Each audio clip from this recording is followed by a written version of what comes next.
Школьникам Хангаласского района помогли выбрать будущую профессию. В школе номер 2 города Покровска провели единый день профориентации в рамках месяца профориентации школьников.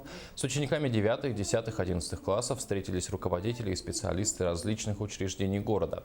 Рассказали о своей профессии и ответили на вопросы ребят сотрудники полиции, Следственного комитета, налоговой инспекции, пенсионного фонда, военкомата, МЧС, ЖКХ, лесхоза и другие. Кроме того, участие в профориентационной работе приняли представители медицины, образования, средств массовой информации. Гостей распределили по сферам деятельности в разные учебные классы так, чтобы ученики самостоятельно выбрали интересующую их профессию и прослушали о ней информацию.